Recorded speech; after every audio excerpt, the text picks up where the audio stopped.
Hola, ¿qué tal amigos? Buenas noches, esto es Mente Sana. El día de hoy estamos a punto, ya en unas horas va a ser el Día de la Bandera. Y bueno, pues el Día de la Bandera representa muchas cosas.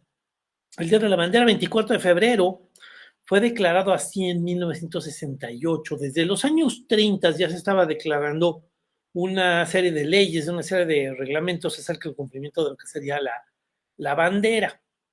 Pero bueno, pues al final vienen más reglamentaciones y más cuidado porque la bandera representa, la bandera refleja una serie de principios sociales, una serie de principios de pertenencia.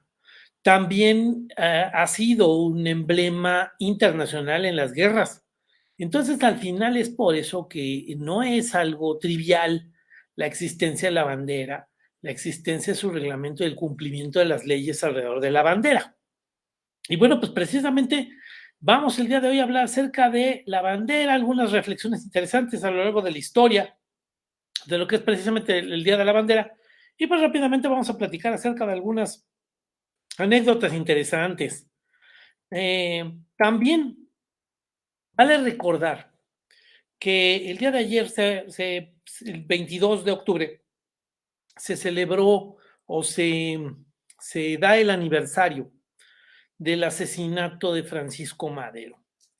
Francisco Madero, recordemos que había sido presidente de México, que logró la presidencia a partir de una revuelta en contra de Porfirio Díaz, que logra al final en 1911 la renuncia de Porfirio Díaz. Se levanta en noviembre de 1910 y en mayo de 1911 logra la renuncia de Porfirio Díaz, se convocan elecciones y sube al poder.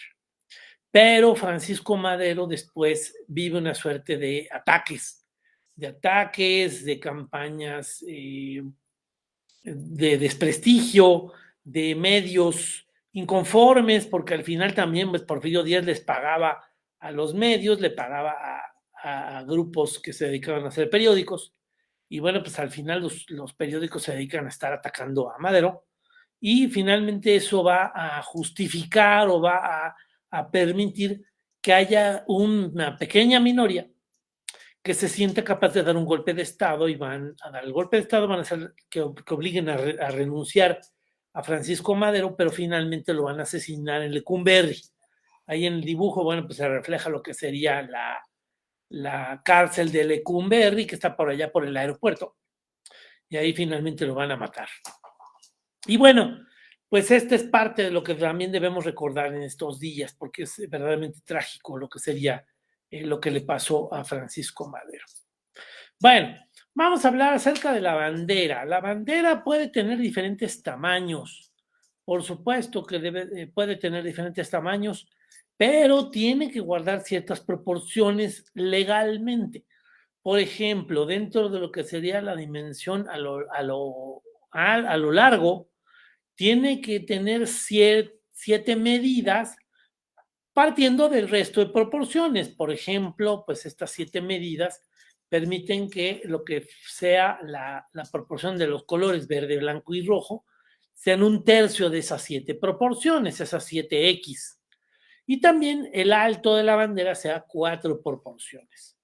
Y el escudo representó un cuarto de esas 7 proporciones. Entonces, al final, bueno, no sé si logran entenderme, no pretendo complicar el tema, pero sí existe una serie de reglamentaciones de cuándo debe medir la bandera, cuánto debe medir el escudo y cómo debe de ser puesto. Al final, dentro de los reglamentos existe cómo también la bandera debe tener un anverso, una posición vertical en caso de que de repente se coloque en algún tipo de edificio. Y bueno, pues la verdad es que de todas maneras, pues al final termina siendo muy emotivo para los mexicanos el ver reflejado lo que sería la bandera. Ese es precisamente parte del sentido. Evocar un principio de solidez social, un sentido de pertenencia social, un sentido de orgullo en cuanto a tu grupo social. Eso al final acude a un principio primitivo. Pensemos en aquellas comunidades que vivían en las condiciones más primitivas alrededor del fuego. Y alrededor del fuego, pues todos los que estaban ahí sentados alrededor del fuego, hombres, mujeres, niños, viejos, al final terminaban teniendo un papel de aportación para toda la sociedad. Existen peligros alrededor. El peligro que te puede atacar un oso, que te puede atacar un grupo de leones, que te puede atacar otra comunidad. ¿Qué es lo que busca ese grupo? Al final busca ser un grupo solidario que cuide a los suyos. Viene un ataque de alguno de esos peligros, el ataque de un oso, todos van a trabajar en función de lo que corresponde a su sociedad, pero para cuidar a todos. Alguien se debilita, uno de los hombres que están defendiendo para que los oso no ataque, pues los demás van a salir a ayudar, porque representa una tragedia. Representa una tragedia. Que finalmente el oso termine eliminando a algunos de la sociedad. Esa es la condición más natural de los grupos sociales. Así vivimos durante muchísimos años, durante siglos, durante milenios. Y sucede que eso es precisamente un significado, un sentido que te da la misma sociedad. La bandera representa esos principios de solidaridad. Por eso los soldados son tan respetuosos de las banderas, precisamente porque eso representan. Representan a su sociedad, representan a los hombres de las comunidades primitivas, representan a los grupos que están defendiendo a su sociedad. Y bueno, pues al final quiero decirles pues que la bandera actual nace de la bandera trigarante. Aquí tenemos la bandera del ejército trigarante comandada por Agustín de Iturbide y Vicente Guerrero, que sería nuestra primera bandera oficial. Pero bueno, pues al final esa bandera tiene una serie de principios que después la misma sociedad, en función de tratar de ser más moderna, de tratar de tener un orden legal mucho más lógico, unas libertades mucho más verdaderas y claras, va a rechazar todos los principios en los cuales se basó la independencia de México. La independencia de México se basó en la religión, la independencia y la unión. Todo alrededor de la unión de Agustín de Iturbide, alrededor de la corona española. Hay una serie de circunstancias que se dan en España que provocan la independencia de México, pero que al final lo que buscan es ser súbditos de Fernando VII. Entonces, bueno, pues al final vemos que esta bandera representa eso. Pero bueno, pues es el origen precisamente de una bandera.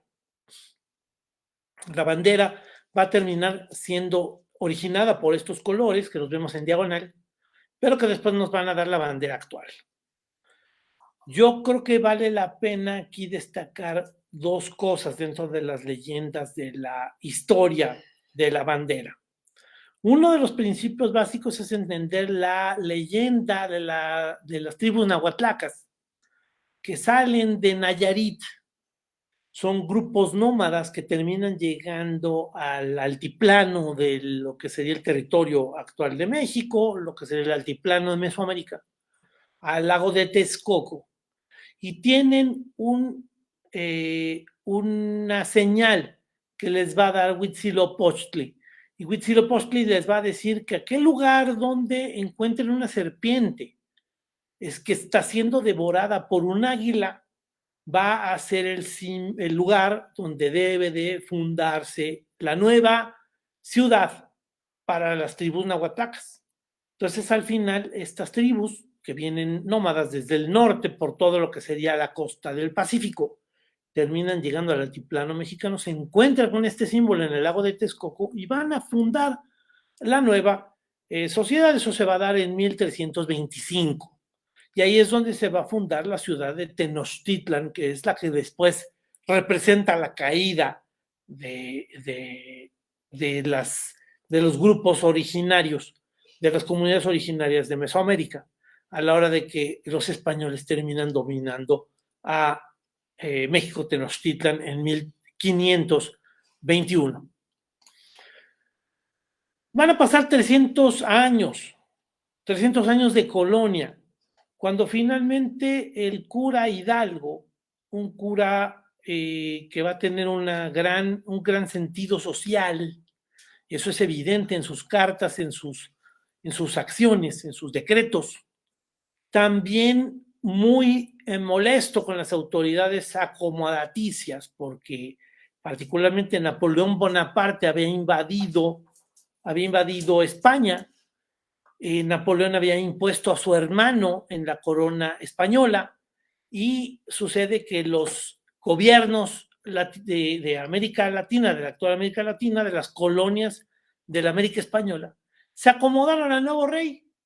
Entonces sucede que Hidalgo rechaza eso. Parte de su reclamo es: oye, tenemos autenticidad, deberíamos de estar obedeciendo al rey originario, que es Fernando VII.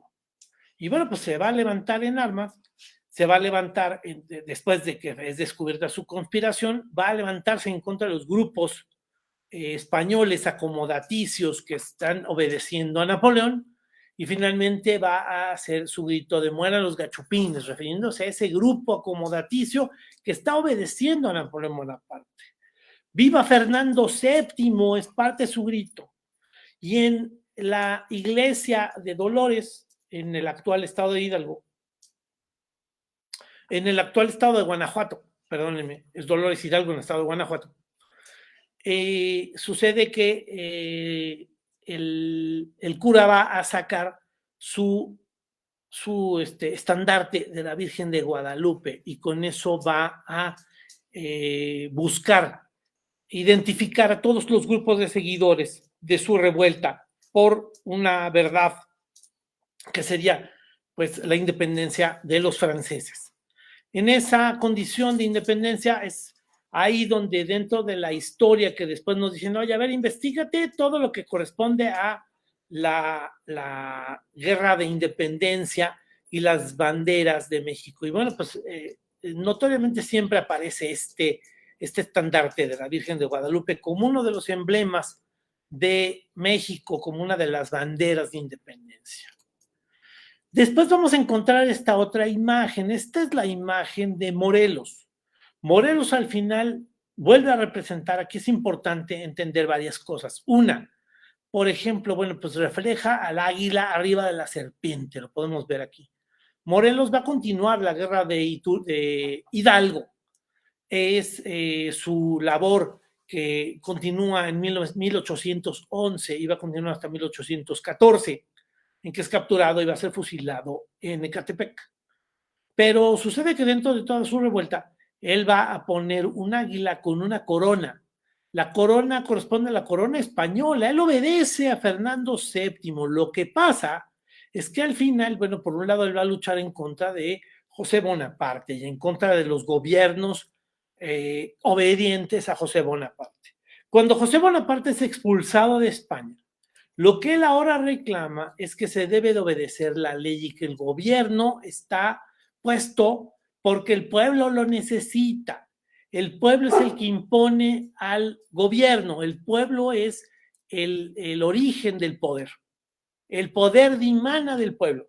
Y entonces, bueno, pues precisamente dentro de sus condiciones es por eso que pone a él como gobernante, al Congreso Constituyente de Chilpancingo como un Congreso representativo, establece una división de poderes en el proceso de plantear una alternativa, un proyecto de nación. Y finalmente lo que va a hacer es que va a establecer un proyecto. El proyecto va a estar puesto en un documento que se llama Los Sentimientos de la Nación. En los Sentimientos de la Nación pone una serie de principios. México va a estar independiente de España. México va a ser gobernado por el rey Fernando VII. México va a ser católico, pero el poder va a estar dividido en 3 poderes, lo cual es un principio del momento bastante revolucionario. Precisamente herencia de la Revolución Francesa, que es herencia de la Ilustración, que es herencia del liberalismo inglés. Y finalmente también propone pues, que el poder dimana del pueblo, que va a haber un congreso constituyente que establece las leyes. Y dentro de esos principios, pues al final él firma el documento como siervo de la nación, porque el gobernante, él nunca aceptó ser gobernante y que se le pusiera como Alteza Serenísima, que era parte de lo que le propusieron en su lucha. Y finalmente, bueno, pues él va a aceptar ser siervo de la nación, como el principio básico en el cual se basa toda la teoría política moderna. El gobierno está para servir al pueblo. Y entonces, precisamente, esa es parte de la idea de Morelos.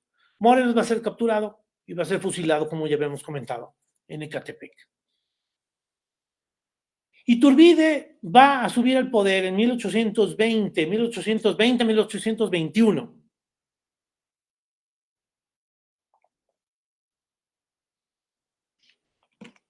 Su principio básico, o su origen de por qué de repente va a sumarse a la lucha de independencia de México, curiosamente es un movimiento conservador.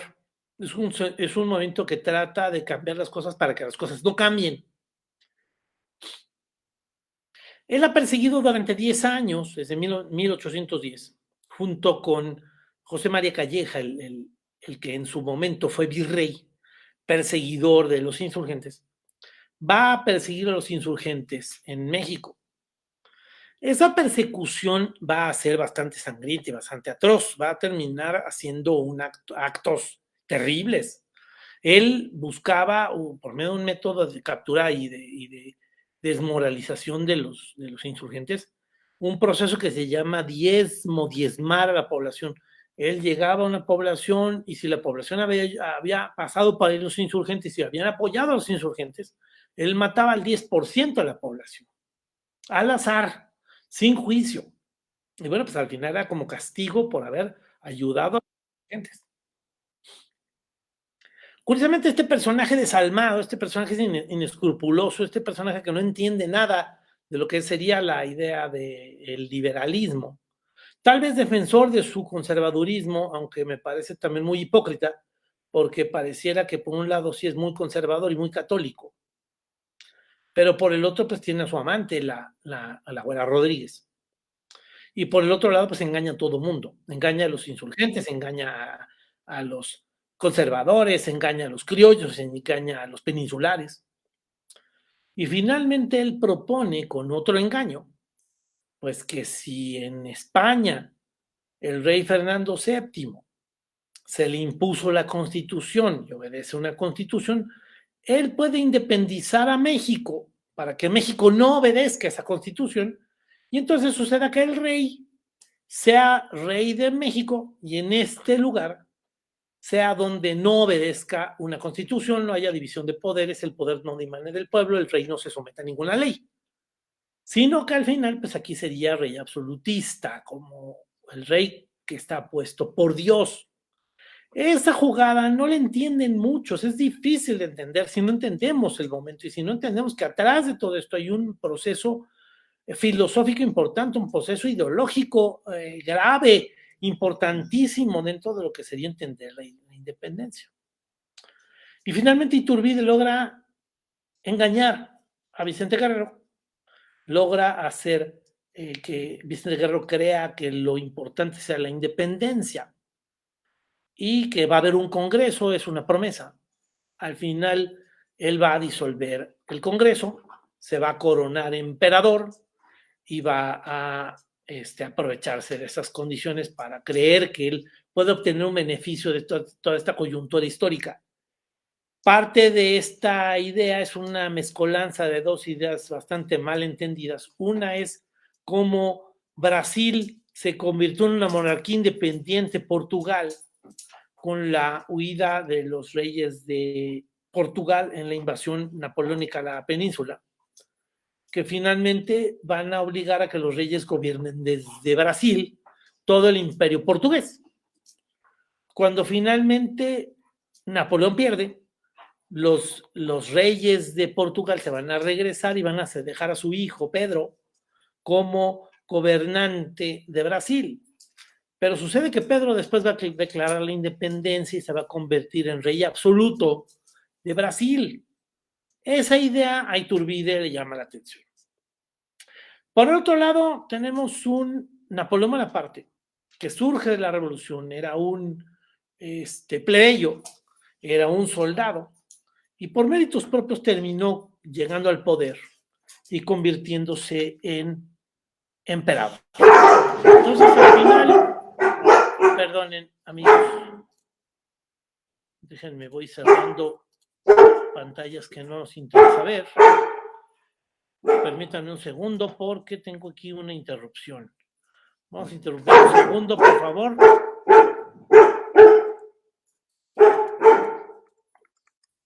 Ahí está. Vamos a interrumpir un segundo, por favor. Y ahorita continuamos. Permítanme un segundo, por favor.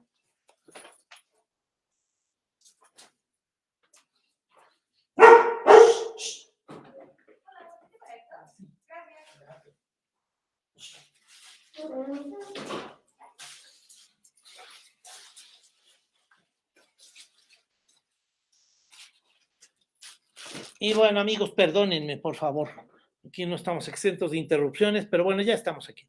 Y eso va a ser precisamente el origen de lo que sería la independencia, perdónenme, la bandera de Iturbide. La bandera que representa tres colores, el verde, blanco, el verde y el rojo en otro orden, y representan la religión, la independencia y la unión. La religión debe ser la religión católica. La independencia debe ser la independencia de España, con lo cual México no tiene por qué obedecer una constitución y en México no existe ninguna constitución reconocida. Y sucede que al final la unión es todos alrededor de Fernando VII, cosa que al final el mismo Iturbide va a violar y se va a convertir en emperador. Esta bandera va a ser desechada a la caída del imperio de Iturbide. Yo creo que vale la pena aquí recordar algunos momentos emblemáticos de lo que sería la bandera. La bandera que se va a terminar aceptando es la bandera de la República. Aquí está. No, bueno, esta es la bandera del imperio de Iturbide, y aquí tenemos la bandera de la República. Esta es la que se va a adoptar en 1824. Pero en 1847 van a invadir los norteamericanos el territorio mexicano. Van a llegar a la Ciudad de México y yo creo que es importante reconocer que hay un momento emblemático que es cuando los soldados en las guerras, sobre todo en la época esta, llamemos la época romántica, todo lo que sería el periodo de las guerras, de ejércitos de enfrentamiento hombre-hombre, que se dan desde el romanticismo que quieren representarnos con las guerras napoleónicas hasta antes de la Primera Guerra Mundial. Los soldados actuaban de manera heroica y parte de sus logros eran la captura de banderas. Aquí precisamente uno de los elementos importantes es que Juan Escutia va a ser un cadete del Colegio Militar, que dentro de sus grandes obras heroicas, al defender la Ciudad de México, porque ya los soldados habían huido, o porque ya los ejércitos defensores habían sido derrotados, los ejércitos norteamericanos querían llegar a la Ciudad de México. Y el último punto para conquistar la Ciudad de México fue el Castillo de Chapultepec, que en realidad fue un ejercicio militar por parte de los estadounidenses. Pero Juan Escutia, como cadete, se quedó en el colegio militar, que era el Castillo de Chapultepec. Defendió el castillo hasta que los soldados norteamericanos quisieron capturar la bandera y él prefirió arrojarse al acantilado antes de que la bandera fuera capturada. Arrojarse con la bandera para que ésta no fuera ultrajada y no fuera capturada, porque es un logro militar capturar una bandera. No es cualquier cosa, no es un acto sin sentido. Es un acto que tenía mucho sentido en su momento. Yo creo que para muchos hoy, precisamente con nuestro tipo de comunidad, con nuestro tipo de cultura, nos parece un poco sin sentido. En algunos casos, algunas personas, yo he escuchado gente que se burla, pero al final también no lo entienden. Hay partes incomprensibles, porque no se entiende que esta época rodeada de romanticismo, de patriotismo, de nacionalismo, de idealismo dentro de lo que serían los ideales revolucionarios. Precisamente Juan Escutia está actuando de manera muy heroica, lanzándose para que la bandera no sea ultrajada y capturada por los estadounidenses, que vemos ahí la bandera de los Estados Unidos al fondo, en la parte de abajo de la pintura, de algún soldado que va arriba de algún caballo. Y bueno, pues como al final Juan Escutia impide esa ofensa al emblema nacional. Ya vimos aquí, ya platicamos de la bandera del imperio. Para 1863, los franceses van a invadir México, apoyados por un grupo de traidores en México que apoyan que estamos gobernados por un extranjero. Y van a traer a un emperador que su mérito podría ser que es descendiente de los reyes católicos. Entonces, en algún momento, pues habría que aceptar que a lo mejor él pudiera ser efectivamente un heredero legítimo de una corona si es que aceptáramos el modelo monárquico. Pero bueno, pues el modelo monárquico estaba totalmente obsoleto. Ya en 1863 era un modelo anacrónico. Hoy lo sigue siendo y hay países supermodernos que tienen reyes, que evidentemente a mí, en mi opinión, me parece un absurdo, una posición sumamente llena de anacronismos, de condiciones ilógicas, porque el gobierno existe para servir al pueblo. Y no entiendo cómo un gobernante va a nacer y por nacimiento, por condiciones consanguíneas, va a ser meritorio de ser el máximo representante del poder, que al final cede poder porque él es muy bueno y él es muy noble. Y entonces le concede el poder a un Congreso, le concede el poder al presidente, le concede el poder al primer ministro, y al final es en base a eso que se organiza la sociedad. Me parece, si no una hipocresía sí un absurdo, porque el poder dimana del pueblo, había que establecerlo como un principio básico para entender la política en su base filosófica, lógica, básica. El poder dimana del pueblo. Si aceptamos la sociedad en un gobierno, que es un mal necesario, es porque si no nos mataríamos, es porque si no no tendríamos una forma de ordenarnos. Precisamente para eso organizamos un gobierno, pero además lo organizamos en que debe de estar basado en un equilibrio. Por eso se propone que esté dividido en 3 poderes, una propuesta de John Locke, que después es amparada por Montesquieu. Y al final es en base a eso que se establecen las constituciones en los países, que está con un poder ejecutivo presidido por un presidente representativo. Y ese es un modelo que al final termina consolidándose en los últimos 150 años. Y bueno, pues al final ese es el modelo más logrado de política. Finalmente, Maximiliano, ya sabemos su triste historia. Maximiliano va a ser derrotado en Querétaro, va a ser capturado y va a ser fusilado, cosa que me parece que tiene mucha lógica y que tiene mucha legitimidad. Cualquier tipo de posibilidad de regreso a este absurdo, pues termina siendo siempre un riesgo. Y entonces al final por eso es que se le fusila. Así como mataron a Luis XVI en la Revolución Francesa, era un camino precisamente para impedir el regreso de la monarquía, cosa que no se logró de todas maneras en Francia. Y en México pues habría que ver qué tanto de repente alguien sale con el lamentable y enfermizo aseveración de que podemos tener un rey en México, ¿verdad? Que sí existe, por ahí está algún descendiente Iturbide que todavía reclama el gobierno de México. Y no vive en México, evidentemente. Bueno, esta es la bandera republicana que se restablece a la hora de que los franceses y Maximiliano son derrotados y expulsados del país, que finalmente después vamos a ver cambiada con Porfirio Díaz. El porfiriato a finales del siglo XIX va a tener esta bandera, por supuesto que va a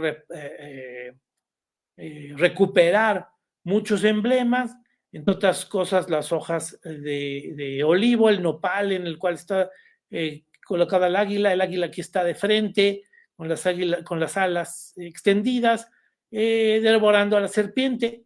Y bueno, pues esto va a terminar cambiando por esta águila en el segundo periodo de Porfirio Díaz. Y bueno, pues al final esto termina siendo bastante representativo de lo que sería nuestra bandera.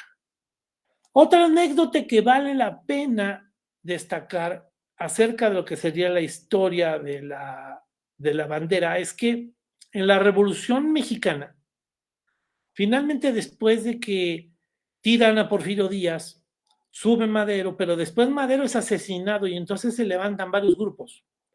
Esos grupos, después de haber expulsado a Victoriano Huerta, terminan teniendo una llamada lucha de facciones, en las cuales parte de su reclamo es que Venustiano Carranza, el señor barbado de lentes, termina llegando a la Ciudad de México y colocándose como presidente de México. Y entonces sucede que hay muchas inconformidades con esa condición. Algunas de esas inconformidades son pues que los zapatistas, los villistas, algunos grupos políticos no aceptan a Venustiano Carranza como presidente. Y entonces se va a convocar, gracias a Venustiano Carranza, se va a convocar a una convención en la ciudad de Aguascalientes, en un teatro. Y en ese teatro, al final, van a estar discutiendo los diferentes grupos tratando de ponerse de acuerdo. La convención de Aguascalientes va a terminar siendo un fracaso, porque lo que va a provocar es que los zapatistas y los villistas terminen teniendo una condición mucho más bélica y se dirijan a la Ciudad de México y van a terminar tomando la Ciudad de México en diciembre de 1914. Pero antes de eso, en la convención hay diferentes personas que discuten. Van y se paran al frente del teatro y se presentan a discutir qué es lo que debe de hacerse con la revolución. Uno de tantos, por ejemplo, es Pancho Villa. Pancho Villa se para al frente de la convención, se pone en el teatro al frente y se dirige al pueblo, a la población, a la gente que está ahí, representantes de diferentes grupos en el teatro. Va a sacar su pistola y le va a decir a la gente que está ahí reunida que hay una forma de acabar con esta guerra, con esta matanza que representa la Revolución Mexicana. Y dice, yo propongo que aquí mismo nos suicidemos Venustiano Carranza y yo. Y entonces saca su pistola y se la apunta, diciendo, yo puedo matarme frente a todos ustedes y con eso gano que ya no nos estemos matando. Y Venustiano Carranza también que venga y se mate. Por supuesto, recibe toda la ovación de la gente. Ahí estaba presente Álvaro Obregón era uno de los representantes de Venustiano Carranza. Ese momento es uno de los momentos más álgidos de esa convención, de esa serie de discursos en el teatro ahí de Aguascalientes, de la ciudad de Aguascalientes. Y esa misma noche Álvaro Obregón termina regresándose a la Ciudad de México diciendo pues, que no hay forma de rescatar al gobierno de Venustiano Carranza, está perdido en la Convención de Aguascalientes, está acabado. Terminan teniendo que tener otro plan. Y entonces va a huir de la convención. Otro de los representantes que está ahí en la convención es Antonio Díaz Soto y Gama. Soto y Gama es un ideólogo que está presente con los ejércitos zapatistas en Morelos. Es un anarquista. Y al final, dentro de sus ideas anarquistas, que rechazan la autoridad y que rechazan la legitimidad de una sociedad como la que se ha conformado y que al final termina acudiendo a los principios básicos de la sociedad. Un soñador, sinceramente, pero anarquista. Hay que tener presente, quiero dar el mensaje de que tenemos que tener presente que es un anarquista este personaje, Soto y Gama, y él dice, él se va a parar al frente, y esa bandera que vemos en la fotografía, la va a ver, la va a tomar, y va a decir, este trapo es por el que nos estamos matando. Entonces, la verdad es que los que lo estaban escuchando empezaron a sentirse muy incómodos de la forma de expresarse. Y por este trapo nosotros estamos luchando cuando no tiene sentido este trapo. Este trapo es un emblema que no deberíamos estar respetando porque nada más está causando problemas. Y a las pocas expresiones en donde desprecia la bandera y la llama trapo, al final se van a parar los revolucionarios, particularmente los villistas, y le van a apuntar con rifles y pistolas y le van a decir, suelte la bandera, respete la bandera. Me llama mucho la atención que los villistas hayan tenido ese sentido de patriotismo, ese sentido del emblema que representa la bandera, ese respeto por una insignia nacional, que al final evidentemente no entendieran lo que es esta propuesta intelectual sumamente compleja que es el anarquismo y que al final termina siendo muy ajeno a lo que verdaderamente buscaban los revolucionarios, que al final se sienten mexicanos y se sienten representados con la bandera, se sienten defensores de un emblema que representa a su sociedad, que es la bandera. Y bueno, pues al final esa es una anécdota también acerca de la bandera en la Convención de Aguascalientes. Me llama mucho la atención, esta anécdota está narrada en el libro del Águila y la Serpiente de Martínez Guzmán, un libro que les recomiendo ampliamente, verdaderamente una maravilla de narración que llama mucho la atención. Vean aquí, cambia un poco la bandera, vamos a tener una bandera, la bandera de Carranza, que el águila ya está colocada de perfil, las alas extendidas, pero hacia el lado derecho. Y finalmente, bueno, pues ahí vemos al águila devorando a la serpiente y lo que serían los emblemas, el lago de Texcoco, el nopal, las hojas de laurel, reconociendo lo que sería pues el ejemplo de lo que sería la bandera.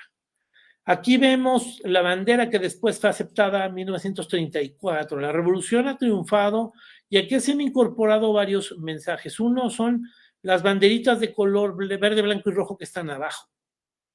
Y bueno, pues el águila tal vez tomando un modelo más circular, tal vez tratando de hacer más estética la bandera. Esta es nuestra bandera actual. Nuestra bandera actual, que yo creo que representa muchas cosas, representa nuestra sociedad, representa nuestro nacionalismo, representa nuestro Estado, representa nuestras leyes, representa nuestra identidad, nuestra unión como sociedad. Y bueno, pues al final, eso es precisamente en lo que consiste lo que es nuestro emblema, nuestra insignia, nuestro lábaro patrio, que sería la bandera de México, que vamos a celebrar el día de mañana como el Día de la Bandera. Pues muchísimas gracias, amigos. Esto es precisamente un ejercicio de acercamiento para lo que sería esta cultura, esta idea, reconocer pues que este día, 24 de febrero, va a ser el Día de la Bandera. Yo les agradezco su presencia en el programa, les agradezco sus ideas, sus comentarios. Y pues nada, sigamos aquí, no se pierdan estos programas y muchos más en el canal de Historiadores de YouTube y vean este programa y vean también todos los documentales que estamos ahí presentando. Muchísimas gracias, amigos. Nos vemos. Que les vaya muy bien. Hasta luego.